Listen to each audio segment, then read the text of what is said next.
Boa tarde, nós vamos começar mais um podcast. Hoje é sobre religião. Hoje nós estamos aqui com o Frei Cláudio. Eu sou a Lília. E eu, Vitor Hugo. Bom, eu queria saber o que foi que ele motivou a querer ser Frei, seguir nessa área de religião. Paz e bem a todos que nos acompanham pelo vídeo, pelo esse podcast. O que me levou a ser um frade franciscano foi a experiência de vida de São Francisco de Assis, de abandonar toda a sua vida que ele tinha, desenfreada, para viver o propósito do Evangelho de Jesus Cristo, na obediência, na castidade e na pobreza, sempre olhando para os mais pobres e sofredores. Viver o Evangelho de Jesus Cristo. Então isso me chamou muito a atenção e também a forma como os frades vivem, que é em comunidade. Realmente moram vários irmãos que eles compartilham tudo em comum e dão assistência ao povo, levando sempre a mensagem de paz, a mensagem da palavra de Deus e de solidariedade para os irmãos, que nós chamamos de fraternidade. Como você me disse, teve apoio da sua família? Sempre é um desafio muito grande quando a gente faz uma escolha, qualquer escolha que a gente faz na vida. E não foi fácil, porque a maioria das famílias sempre tem planos, sonhos para os filhos. Mas quando a família percebe que os filhos desejam muito aquele desejo, aquele sonho, aquele propósito, então eu acredito que eles vão, quando possível, se tem alguma dificuldade em aceitar, eles vão acabando cedendo. Mas isso vai muito do desejo da pessoa, de ser trabalhado com muita paciência. E aos poucos, graças a Deus, minha família foi aceitando hoje, agora com muito amor e ser. Hoje está tudo maravilha. Aí teve alguma dificuldade, quando você começou? A dificuldade é a questão da convivência. Por mais que a gente tenha um sonho de viver a fraternidade com os irmãos, a gente sabe que hoje na sociedade é muito difícil a questão das relações. Mas existe algo a mais, um propósito a mais na nossa escolha. Então a grande dificuldade é conviver muitas vezes com pessoas de vários lugares. A gente acaba fazendo uma experiência, ou mesmo deixar a família, deixar o conforto da família, deixar os amigos, deixar aquele sonho que você tinha de almejar numa universidade, numa faculdade. Não que isso vai impossibilitar a gente estudar mais à frente, mas isso foi um grande desafio. Tem que deixar toda a caminhada, a caminhada fora da religião de lado, que é para poder prosseguir o caminho de Deus. Exatamente, é algo que você está traçando um propósito, Certo, e quantos anos levou para você estudar, para se tornar Frei? A formação, para a gente receber os graus, que a gente chama de grau de ordem, que está dentro da compreensão da igreja como algo sacramental. Nós temos aí os sacramentos e a ordem é um dos sacramentos, dos 7 sacramentos. Então a gente tem esses graus a serem vivenciados. Então nós temos uma vasta formação até chegar a ser ordenado, ser padre.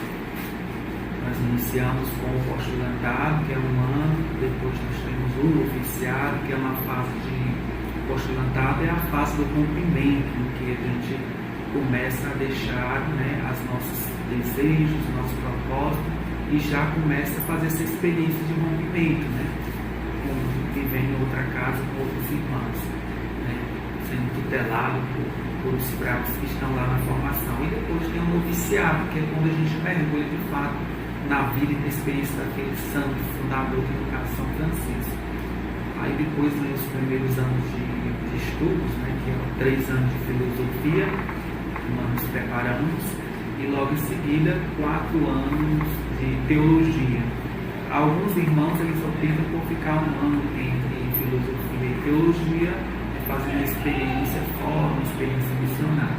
Contudo, existem aqueles que continuam, terminam a filosofia e ingressam logo o estudo acadêmico da teologia. Então, somando, né, todo esse tempo, a formação para ser um frade menor, ela vai girar em torno de 12 anos. E eu sempre tive essa dúvida. Qual é a diferença de Frei para padre? O padre, que nós costumamos dizer que é um padre diocesano, que é ele é secular e ele vive só em casa paroquial, que nós chamamos, né? Acompanha o trabalho pastoral de uma paróquia. E existem os irmãos, né, regulares, né, que são os religiosos, que no caso vivem em comunidade. Não vive somente um, mas vive em comunidade. No caso aqui nós somos dois, mas nós somos uma fraternidade juntamente com a fraternidade São José e Lago da Pedra. Então nós somos 5 irmãos. Então nós não vivemos sozinhos, né, isolados, mas nós vivemos em comunidades. Também recebemos a missão de acompanhar paróquias, mas o nosso trabalho vai além. Nós somos evangelizadores. O padre ele vai mais como pastor, como dizem seus ouvintes. Nós somos mais evangelizadores. Então, essa aí é uma das diferenças que a gente pode colocar, né? Que é o padre diocesano, ele vive sozinho, e existe o padre religioso, que ele vive em comunidade com outros irmãos. E assim, para seguir isso, precisa ter alguns requisitos, né? A altura. Quais são elas para ser na religião? Os requisitos primeiramente, vontade, desejo, disposição, abnegação, E mais ou menos quantos anos, assim, até entrar? É. Eu gostei de 3 anos, porque quando eu comecei a fazer acompanhamento vocacional, logo eu estava no ensino médio, né? Estava na 8ª série, porque tinha a 8ª série, quando eu comecei, depois teve os 3 anos do ensino médio, então naquela época eu só poderia entrar depois que concluir o ensino médio. E também para entrar tem que ser maior de idade. Tem que ter idoneidade, vontade, disposição, espírito de pertença, né, aos valores cristãos, de paz, de solidariedade, de fraternidade, de desejo, amor à igreja. Então, são requisitos importantes para poder iniciar, né, esse tempo de formação, de preparação até chegar à ordenação. Qual é a sua missão na Igreja Católica?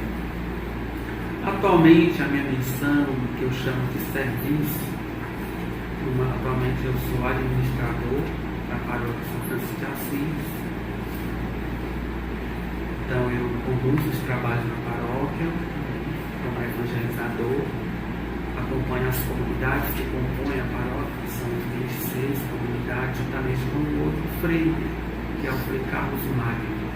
Então o nosso trabalho é isso, ele é vigário, minha ordem é o auxiliar, e eu sou o que conduz os trabalhos administrativos, né, que conduz também os trabalhos de sacramentos, como também de organizar as comunidades, né, motivá-las, né, a cada vez mais crescer na fé.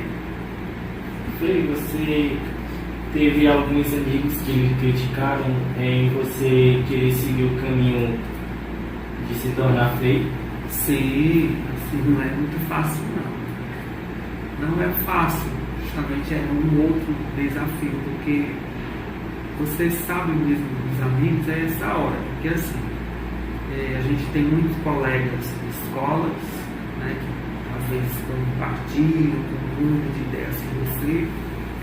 Existem colegas também de igreja, de grupo de jovens, você faz parte também, que comunam muitas ideias, tem às vezes sons diferentes, mas comunam esse mesmo propósito.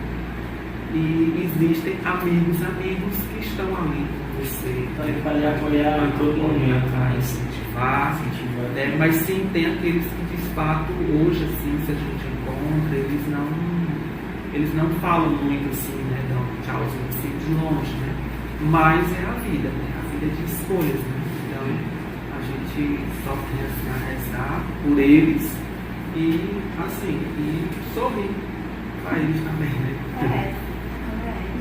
Assim, hoje nós vemos muito perdido, né? Muitas pessoas se afastando de Deus, se abandonam a fé. algumas coisas, naqueles coisas. Claro que as pessoas hoje em dia abandonam tanto a fé e não vão passar a igreja. Tem umas pessoas que não vão, né? Muitas delas ainda não vão ou abandonam a fé porque ainda de fato não encontraram, né, Jesus. Ainda não se encontraram de fato. Porque quem abandona a fé é porque ainda não se encontrou nela. Então busca. Às vezes está na igreja, não se encontrou, vai buscar em outro lugar, não marcha.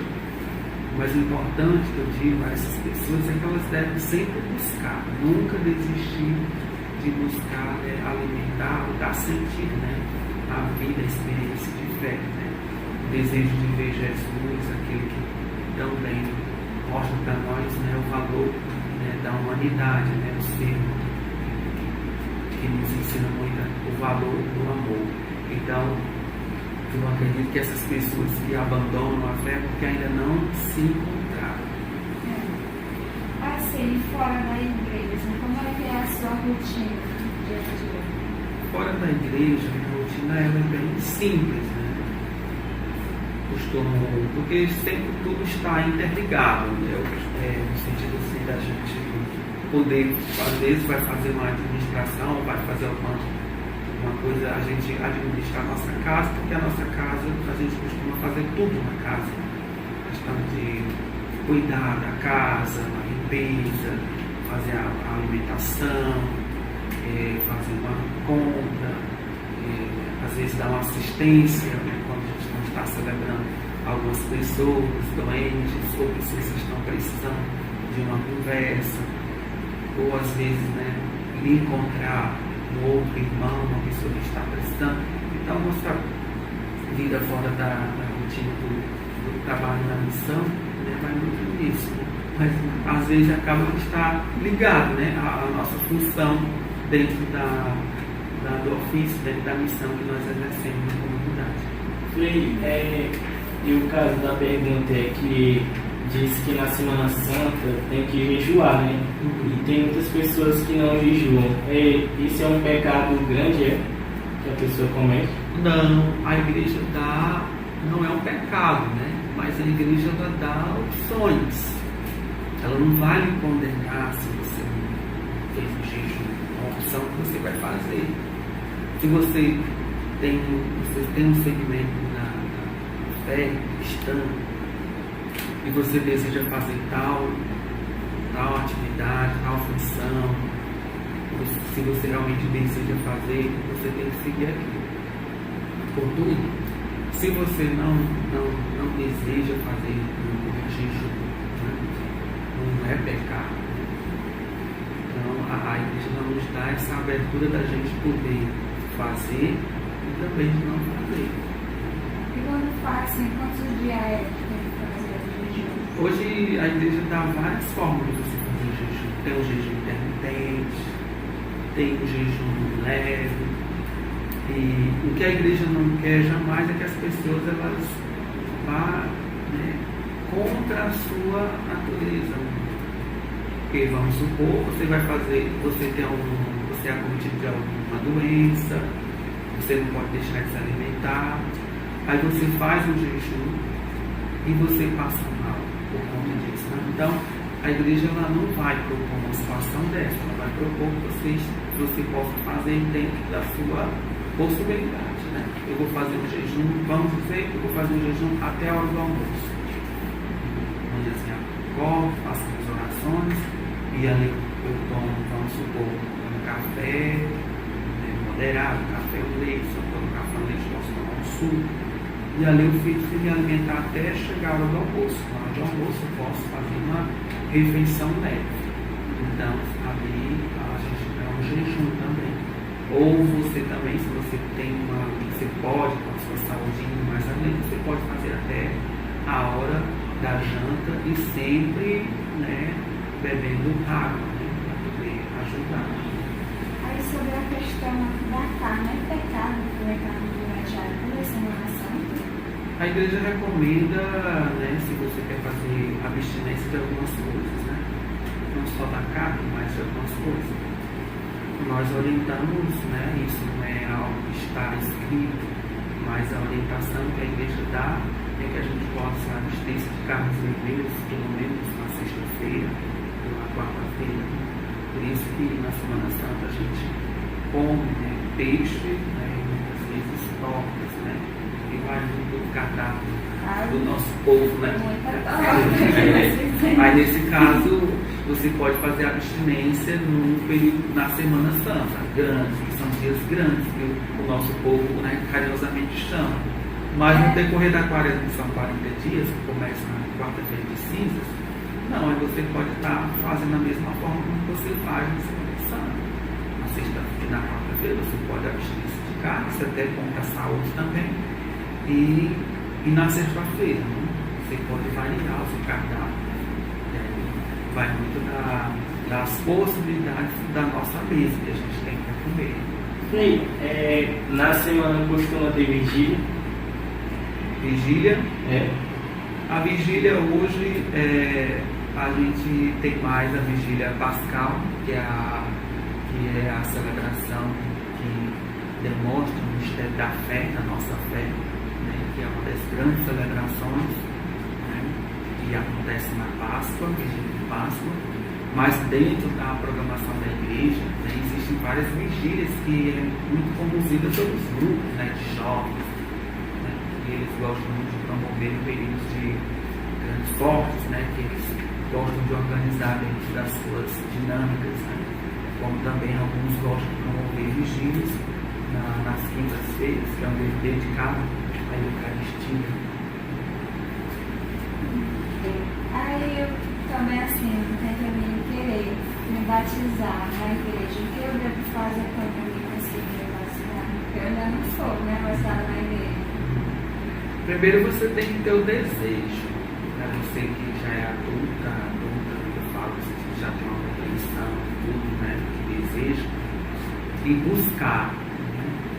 E aí, nessa busca, você vai encontrar pessoas dentro da igreja preparadas para acolher, para lhe mostrar qual o procedimento que você vai fazer para começar uma preparação para receber o sacramento do batismo. O batismo é fundamental, né, de toda a vida cristã, todo aquele que deseja seguir a Jesus.